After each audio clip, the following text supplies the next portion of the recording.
السلام علیکم نئی ویډیو سره تاسو غلکلی وایو امید لرم چې تاسو ټول به روزله خوشحاله وئ ژوند په مزو کې به وئ دوستانو مینهوالو په چارسده کې نیسته کې ډېره زیاته دردناکه افسوسناکه واقعه رامخته شوې ده ډېر زیات ظلم شوی دی دوستانو تېره ورځ په چارسده نیسته کې شکیل خلک ډېر زیات په بېدردۍ سره قتل کړی شوی دی شکیل خلک په کومه وجه باندې قتل کړی شوی دی چا قتل کړی دی اخر ولې قتل کړی شکیل خلک څه ګناه کړې وه د شکیل خلک د قتل باره کې سره ټول معلومات دلته په دې ویډیو کې شریکوم زموږ دا ویډیو خامخا وګورئ چې پوره د مرکز معلومات نه ځان خبر کړئ دغه رنګې نورو ښایسته معلوماتي ویډیوګانو لپاره زموږ خبر میډیا چینل سبسکرایب کړئ انشاءالله اوس خامخا ووخئ زموږ هر یوه نوې معلوماتي ویډیو تاسو ته په اسانۍ سره میلاویږي دوستانو مینهوالو شکیل هلک چې په چارسده نیسته کې د خپل کور مخې ته د واده په ارمان باندې ډېر زیات په بېدردۍ سره قتل کړی شو شکیل خلک څه په ارمان قتل کړی شو د څه واده په ارمان قتل کړی شو دوستانو ویل کېدل چې شکیل هلک اوس واده کړی و ایله ښځې ته یې مینه محبت شروع کړی و خپل واده کې ایله انجویتوب شروع کړی شکیل هلک په کلي کې ډېر زیات په حال پاتو کې یادېده خو دوستانو په هغه کلي کې هغه شکیل هلک باندې قاتلان حمله کېږي خو هغه کلي والا شکیل هلک نشي بچ کولی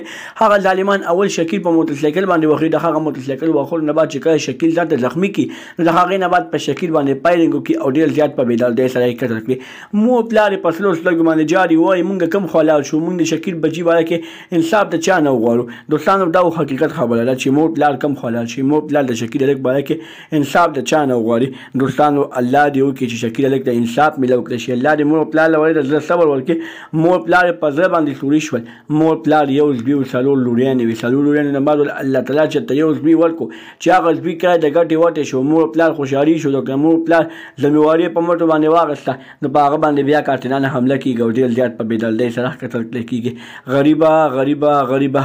نن سبا غریبۍ خلک ډېر زیات خراب کړي دوستانو د غریبۍ د غربت د وجې په شکیل باندې حمله وشوه دغه رنګې نورو ښایسته معلوماتي ویډیوګانو لپاره زموږ خبر میډیا چینل سبسکرایب کړئ انشاءالله اوس خامخا وکړئ زموږ هر یوه نوې معلوماتي ویډیو تاسو ته په اسانۍ سره میلاویږي والسلام